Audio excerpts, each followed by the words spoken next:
welcome to La Vida Las Vegas podcast. We're two physical therapists living the life in Las Vegas. I'm Dr. Erica. And I'm Dr. Joe. We created this podcast for two reasons. First, to connect the healthcare, wellness, and fitness communities in Las Vegas. And second, to highlight all the amazing people we've met along the way. Thank you for listening, and remember to take care of yourself. Today we are joined by Kevin Orlowski. Kevin is the co-founder of Merrifield Coffee Roasters based out of Ohio. Kevin tells us about his move to Vegas, how he got into coffee, and about the time he gave Jack Dorsey, the CEO of Twitter, business advice poolside. Welcome to La Vida Las Vegas podcast. We appreciate you showing up today. Hey, well, thanks for having me. Glad to be here. If you want to introduce yourself and tell us what you do. Sure, I'm Kevin Orlowski. I'm the co-founder of Merrifield Coffee Roasters. We roast to order artisan coffees from single origins around the world. Love it. Which kind of, or where, or which origin are they usually from? So right now we have offerings from Guatemala, Costa Rica, Ethiopia. We previously had actually another one from Indonesia right now. This dark roast we're drinking is from Indonesia, and Colombia because they have the richest coffees in the world. Very nice. So what got you into roasting coffee? So during the pandemic, previously I was a tour operator. Actually managed a tour company called grandadventures.com, and we were shut down because of the government shutdown and the lack of tourism in Las Vegas. So I'm sitting at home, I'm bored, I'm drinking a inferior cup of coffee. I'm like, oh, this is really terrible. And I'm like, there has to be something better. So got to looking on the internet, found a roasting company for sale, and bam, here we are. Oh, that's awesome. So what's the learning curve on that? So once you buy a roasting company, before you take it over, do they show you how this stuff works, or do you just got to Google it? Or? Yeah, you have to, hopefully you have someone that you're buying from that's willing to explain it to you. But yeah, that's, we have someone that's been roasting coffee that's our roaster right now. So we didn't have to learn that part of the business right now. We just had to kind of focus on sales and marketing. But yeah, we have a guy roasting for us, Jason. That's awesome. And how do you pick which origins, or how do you get those beans? So there's tastings. There's different coffee suppliers, and you buy the coffee and you kind of get a little roast going and samples and kind of figure out what flavor nodes go best and what you're trying to hope to sell. That's kind of what we're doing so far since September. Now for Jason, he's your roaster. What is the thing that you look for in terms of like how long you roast something, or like what kind of flavors does that happen? Just the various types of coffees and the origins they're from kind of determine how long you want to roast the beans. So like most people like at least a medium roast. Lighter roasts aren't as popular, but a lot of people do like the dark roasts as well. They work well with coffees from Papua New Guinea, Indonesia, various locations. Very cool. So what's your favorite brewing method for coffee? I like the pour over. You guys nailed it with this right here. Really, really good cup. Yeah, it's good coffee. I like it. So if you were, since you're a smaller roaster, like how do you go about selling to people? So right now we're word of mouth and online, trying to use social media to help out. But we did buy an existing company that she already had clientele. So we have subscribers that get coffee from us bi-weekly and monthly, depending on what subscriptions they have. But yeah, mostly website sales right now. What does the membership entail? They just sign up, and it's depending on what you choose, whether you want it bi-weekly. We have either 1 to 2 bag offerings that are shipped to you either once a month or twice a month, as far as that goes. So they pick the ones that they want, or can you do a random choice, like the roaster's choice? It's kind of a roaster's choice, but if they do email and say, hey, we really like this, yeah, we'll just ship them out that same coffee again. Mm-hmm. Then Jason, he'll pick the coffee for him then if it's roaster's choice? Yeah, sure. Yep. Very good. So what brought you to Las Vegas? So I've been out here now 13 years. I was back in Ohio. I was dating this girl. We met in college. We lived together, and I loved to fish, and I was fishing in the river every day. And basically, she's like, can you stay here instead of go fishing today? And I said, sorry, the walleye only run this season. So I went out fishing, and she moved to Las Vegas, and I'm like, oh no, I miss you. 10 months later, here I am.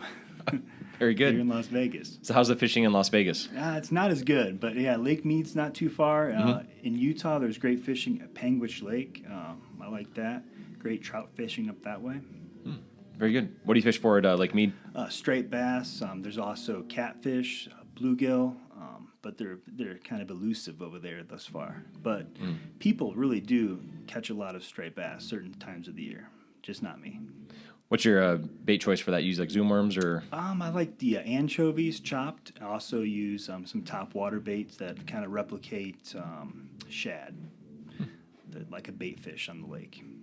So what allows you to figure out, like, all right, this is the area I'm going to scope out for fishing? So I have a boat, and I have a fish finder, and I go, there's a few different ways you can try to locate fish. The time of the year, the water temperature, and that determines kind of where the fish move in the lake.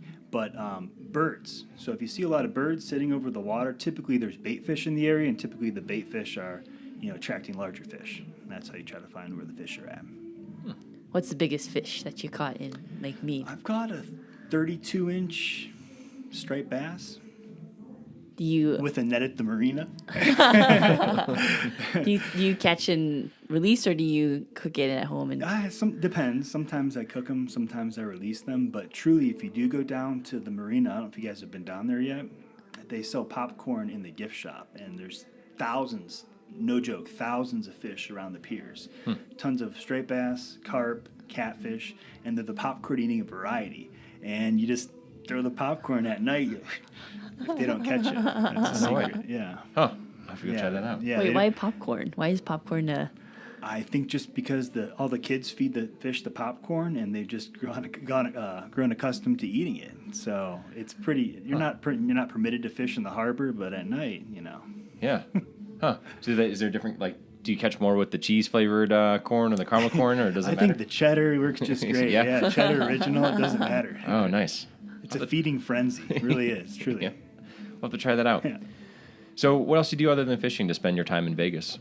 So since I've been out here, I do boating, water skiing. 2 weeks ago, I went to Bryan Head, Utah, snow skiing. Oh, nice. Loved to hike at frisbee golf. Actually, right down here, there's Bacolli Ranch, pretty good disc golf. I do traditional golf, tennis, and chase 3 kids around in all their sports. What do your kids play? Flag football right now, but they've also played like t-ball. My oldest son, he's a black belt in Taekwondo, so we did a lot of the traveling around to tournaments and all of that. Pretty fun. Excellent. What's something that you've learned and wish you knew sooner? In Vegas? Just in general, yeah. Well, here definitely how to count cards and how to the lucky slot machines. Right. No, just kidding. But, I wish I learned that there was so much more to do than just the Strip. I spent probably the first 3 years living out here, going to every casino possible, trying to hit it big and change the outlook of life right then. But the outdoors out here really great. They have so much great hiking, good trails. There's great hot springs hikes down by the Colorado River. Love all that kind of stuff. That's what I wish I knew sooner here. Yeah, it's strange. We got pretty lucky when we first came out here. I guess we'd already kind of seen the Strip from a few other people, but the people we hung out with just tended to do more outdoor stuff. Gotcha. So then I guess that's how we started staying away from the Strip. Yeah. But now I guess locals just avoid it. Yeah, some people. I still get down there, though. Oh, yeah? Oh, yeah. What do you think of Fremont? Yeah, okay. Go to East Fremont. Go down there. They just opened up the new Circa. I've checked that out already. What is that? It's called the Circa. It's the brand new casino. It's the first new construction casino on Fremont Street in like 30 years. So actually probably more than that, since probably the 70s. So. Wow, I have to check that out. I didn't even hear about it yet. Yeah. Oh. They have the world's largest, or not the world's largest, the best sports book in the world. They advertise. It's like 3 stories tall. Oh, wow. Screens. And just like all the sports. Yeah, all the games are on, and they have their pool set up to watch sports too. So you go out by the pool, and they have huge teams, or TV set up, flat screens, and you can watch the Golden Knights games there. It's a pretty cool environment to watch sports. Nice. So, what got you into the touring company that you did before? So, I had a friend of mine who was working for the company, and he's like, "Hey, man, you'd be a great fit. You love the outdoors. Come and try it out." And so I just decided to do that. And 2,000 trips later to the Grand Canyon, I definitely enjoyed my time. I got to meet people from all around the world, 78 countries, to chat with them just like we're doing about the cool things about where they're from, what they like to do, and it was a really good thing, good opportunity, and to meet a lot of different people and learn about the world actually. More so than the books tell you. Actually talking to people, for all these different countries and places, asking what's good and bad about where they're from. Huh. What are some of the unique people that you met? I've met all sorts of. I met a guy from Holland who. This guy, there's a sunflower seed company called Spitz. And this guy, he's the one who started the company. And he was telling me he tried to immigrate from Holland to the United States. But at the time, it cost $500, and he didn't have $500 to immigrate here. So he borrowed money from his uncle, and he immigrated to Canada instead. And he started this pumpkin seed company, and then it ended up being a sunflower seed company. And he just tells me that Frito-Lay buys it out from him, and now he's a multi-millionaire. But pretty cool guy. You stand on the edge of the Grand Canyon cliff, and I'm like, I've never heard of Spitz. And he goes to the gas station we were gassing up at and buys me 5 bags of it. And he goes, well, now you have at the gas station. It's pretty cool. Wow. But when I first moved out here, I had like Las Vegas. It's this place of excitement and adventure and activities. So I tried to really have fun. Just right out of college, I was, kind of still in that college mode and, enjoying the time. And my girlfriend, now wife, she worked at the Bear Pool in the Mirage, which is like kind of a party pool. And they have to promote once or twice a week at these various clubs. And all the promoting was showing up, eating and drinking for free and socializing with people to try to get them to come to your party pool. So this particular time, I was actually at this nightclub in the Bellagio. It was at the time it was called The Bank, and I meet the guy who founded Twitter. He actually came to me. We were chatting, and this is 2008. So Dorsey, and so we're chatting up. Oh, what do you do out here? Oh, I was working for the party pool as a cabana boy, and he's like. Well, I go, what do you do? You go, what do you do? We get to chat, and he's like, oh, I just started this social networking company up, and it's called Twitter, and what people send are called tweets. And I go, Twitter, like Tweety Bird? I go, and people are sending tweets? I go, I don't know about the name, man. I go, we already have MySpace out here and Facebook, but I think the idea is cool, but I changed the name, It's never going to catch on. Yeah, clearly didn't listen. That was a pretty cool story.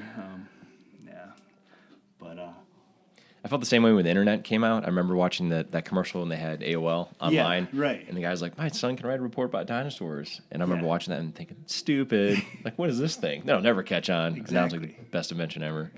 Yeah, go figure. And then we'll upload this to the internet later. Yeah. Faster than AOL, the dial-up, though, luckily. Hopefully.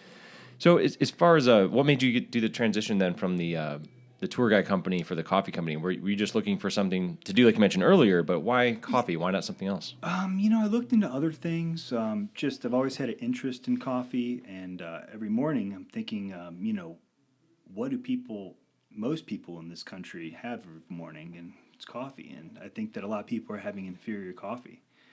So I'm trying to provide better quality coffee from some unique spots around the world. We work with Food for Farmers. It's a charity organization to try to give money back to some of these impoverished communities that coffee comes from. So it's pretty cool. So when you're looking for the different roasts, you said that you do some kind of a tasting, but how do you know where to even find that at? Like, what would be the process for trying to select it? Yeah, so most of that. The roaster, he has previous experience in it. He's a fourth generation coffee roaster, so he's the guy kind of, since being newbies in this whole industry as of September, he's the go-to guy on the quality and just kind of the tasting of the coffee, and so that's where we get that from. Okay. How long does it take to roast a batch of coffee? It just depends on the roast. Like 15, 30 minutes, depending. It seems so short. When I first heard about roasting coffee, I really thought it was like this long process that would take days. I had no idea that it was just like pretty quick, actually. Yeah, you run it through, and there's a process, though. And do different roasts take longer time, or is it more like you're trying to get a certain taste profile? Is that why you would change the time? More of a taste profile in the coffee. So, do you put anything in your coffee, or just drink it black? I'm just more of a black drinker. I used to, before all this, I used to use a lot of cream, but now I just like the flavor of the coffee itself. I noticed a lot of people make that transition. They start off with putting a lot of stuff in their coffee. Yeah. If they start with something like Starbucks or something else, and then once they actually can tell that there's these individual notes in the coffee, then they stop putting stuff in it. Right. So I agree with you on the inferior cup of coffee. It's just like when you have enough gas station coffee in McDonald's, and you're like, I need some more. The percolated stuff is pretty bad now. You're like, there's no flavor. Have you gone back and then tried gas station coffee again since you've been roasting your own coffee? I have. In the one gas station I can recommend is Circle K. They do have a premium cup of coffee for a low dollar. Really? Yeah. They grind the beans. It's a machine that grinds the beans for you, and it brews the cup. It's pretty impressive. It's Circle K. I looked into it. The machine costs $30,000 per machine. What? Yeah, crazy. For a gas station coffee. For gas station coffee. That's impressive. Yeah. And also shocking. Yeah, for a $2 cup. Not so bad. So, what's your plans for growing your company? Are you trying to continue online? Do you want to do a standalone location? Are you trying to get into stores? Yeah, so right now we're doing the online, trying to grow the online market, but maybe eventually we'd like to maybe get a brick and mortar, maybe a drive-through type location. We're just trying to figure it out right now since we're new into this business, but that's the goal, is to kind of build the social media, online sales, and then once everything cools off with the pandemic, maybe try something brick and mortar. I love it. What's something that you commonly see and you wish more people knew about? Just in general, in Vegas, or just you learn something and you're like, wow, I wish more people knew about that. It's interesting. Well, I guess there's I see people paying for drinks on the Strip. They can get those for free if they wait for a cocktail waitress. There's that. What else? And those drinks aren't cheap. No, they aren't. Like I have a buddy who's a bartender at the Cromwell, and for like a standard drink there, it's $16. So the guy orders a double, and he's from not Las Vegas. And he gets the $32 bill, and he looks at that and goes, and takes off. Double swipe. Swipe the drink and swipe the bill. Yeah, I was really surprised at how much it costs on the Strip. But I think that that's one reason, too, why locals go to Fremont is it's not as expensive. And it's a little bit more of like a local feel to it, I guess you could say, too. And the bars are not as they're not as themed as some of the larger places on the Strip. I like it a lot. Some of the restaurants are pretty good over there, too. Oh, yeah. The Carson Kitchen, that's pretty good. The Andiamo Steakhouse and the D Hotel, two of my favorites down there. We gotta check those out. They have a tomahawk rib at the Andiamo, 32 ounce of goodness. Nice. I'll definitely check it out. So, what's your favorite cheat meal, speaking of food? Probably pizza. Yeah, that's a good. It's not so much my favorite, but my wife's favorite. So that's my cheat meal because that's her favorite. So I'm eating it. No, that's really good. So, what are other hobbies or activities that you do out here in Vegas? So I do kayaking on the Colorado River. That's a popular thing. Going from below the Hoover Dam down to Willow Beach. It's kind of a picturesque part of the Colorado. You go through the Black Canyon with 1,500-foot walls and emerald-colored waters. And there's also a lot of, actually, the state record striped bass was caught down there, 64-pound fish right below the dam there. So wow. It's beautiful. That's a big fish. Yeah, it's ridiculous. Yeah. And then, there's all the outdoors stuff, out that way. Sometimes you go out to the desert and shoot guns. Yep, that's fun as well. Yeah. We've had friends find some good stuff out there in the desert. Yeah? Like metal detecting or?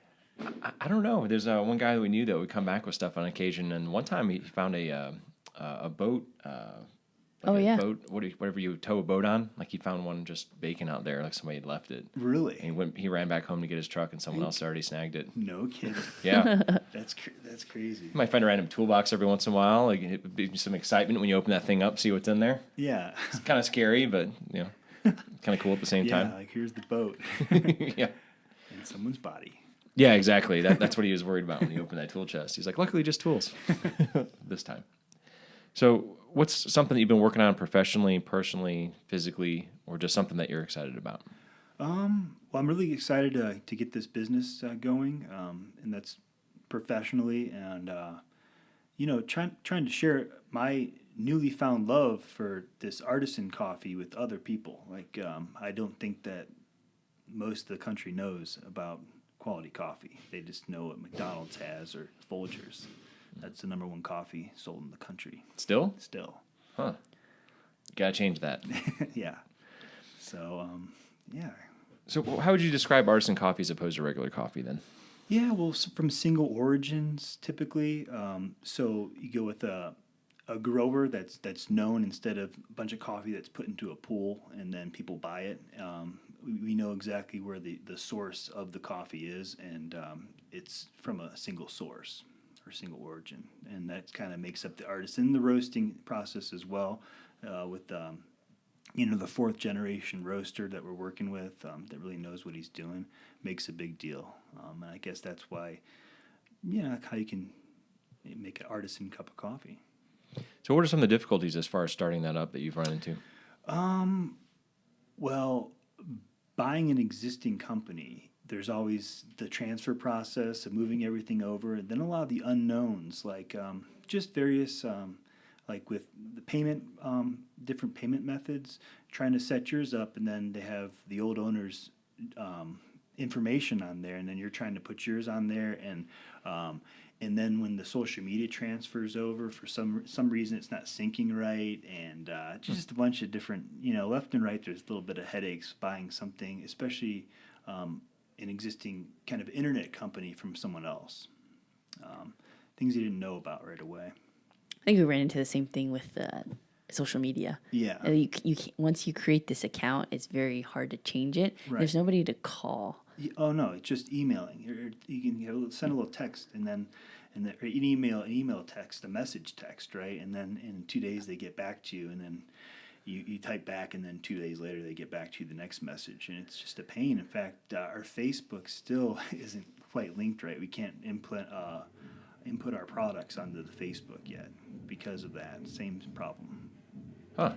Yeah, we had a similar thing. I think the first account we created just got locked out. We never could get back into it. Like, no matter what we tried or sent them, it was never good enough. Yeah. So I can share that with, if you ever start your own Instagram page or a Facebook page, recommend you do it starting as a personal one. From your personal one, make a business account. Because I really learned that the hard way. Yeah. Because if you try to make your own, essentially a personal account, they need to verify your ID, like identification.